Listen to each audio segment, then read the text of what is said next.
देखो भाई, 11 क्रमागत धनात्मक पूर्णांकों का औसत d है।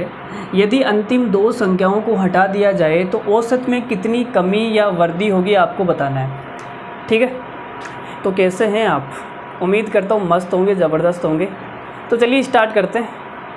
ले प्रभु का नाम। देखो क्या करना है, बेसिक सा कॉन्सेप्ट है। अगर आपको नहीं पता है तो ये सवाल आप सोचोगे पता नहीं कहाँ से आया है, गुरुजी ने बताया नहीं था, क्या सवाल है, क्या है, ऐसे सोचते रहोगे। और अगर आपको कॉन्सेप्ट पता है तो ये लल्लू सवाल है। क्या है? लल्लू। ठीक है, देखो मैंने कहा भाई चलो मैं बाद में कहूँगा, आपसे पहले कॉन्सेप्ट समझा देता हूँ।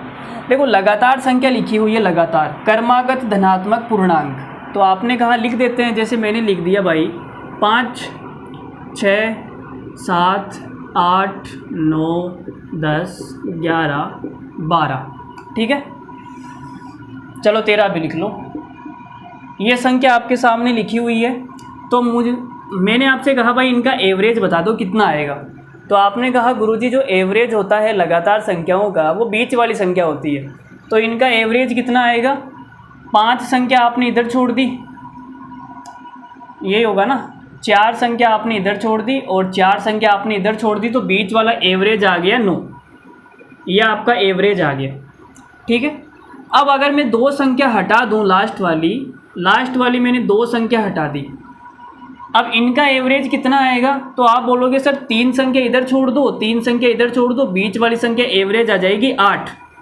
तो जैसे ही मैंने 2 संख्या हटाई एवरेज 1 कम हो गया। अगर मैं 2 संख्या हटाता हूं तो एवरेज कितना कम हो जाएगा? 1। अगर मैं 4 संख्या हटाता हूं तो एवरेज कितना कम हो जाएगा? 2। अगर मैं 6 संख्या हटाता हूं लास्ट वाली तो एवरेज कितना कम हो जाएगा? 3। ये तो हटाने की बात हो गई। अगर मैं 2 संख्या और जोड़ दूं तो एवरेज कितना बढ़ जाएगा? 1 बढ़ जाएगा। अगर मैं 4 संख्या और जोड़ दूं तो एवरेज 2 बढ़ जाएगा। अगर मैं 6 संख्या और जोड़ दूं तो एवरेज 3 बढ़ जाएगा। बात समझ में आ रही है?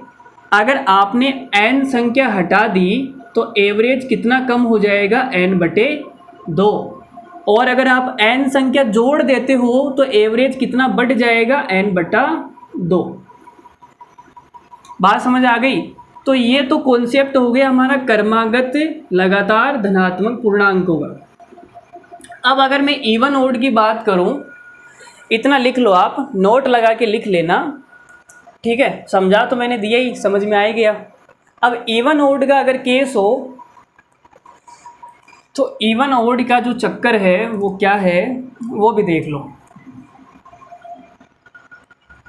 जैसे हमारे सामने लिखी हुई है 5, 7 और 9, 11, 13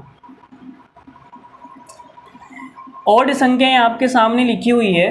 और मैंने कहा भाई इनका जो एवरेज है वो कितना है? एवरेज है 9। अब मैं आपसे कहूं कि मैंने लास्ट वाली 2 संख्या हटा दी तो एवरेज कितना कम हो जाएगा? तो आपने कहा सर इनका एवरेज तो 7 हो गया। तो देखो ना एवरेज कितना कम हो गया? 2 कम हो गया। ठीक है, ये तो ऑड की बात हो गई। अगर मैं इवन की बात करूं, मैंने कहा 4, 6, 8, 10, 12, तो इनका एवरेज कितना है जी? 8 है।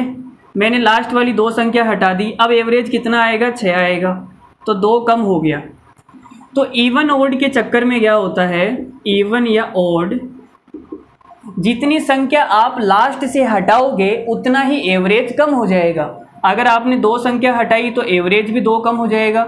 अगर आपने 4 संख्या हटाई तो एवरेज भी 4 कम हो जाएगा। अगर आपने n संख्या हटा दी तो एवरेज भी n कम हो जाएगा। आपने 3 संख्या हटा दी तो एवरेज भी 3 कम हो जाएगा। बात समझ आ रही है? इवन ओड के चक्कर में। ठीक है, और क्रमागत धनात्मक पूर्णांक के चक्कर में क्या होगा? n/2। चलो आपको समझ में आ गई होगी कहानी, कुछ भी नहीं था। चलो बाय बाय, धन्यवाद, थैंक यू वेरी मच। और आपको BMW सीरीज़ कैसी लग रही है कमेंट करके बताना, मज़ा आ रहा है नहीं आ रहा है यार? ठीक है, चलो bye, good night, love you all, take care, मस्त रहिए, एकदम हंसते रहिए, कीप स्माइलिंग।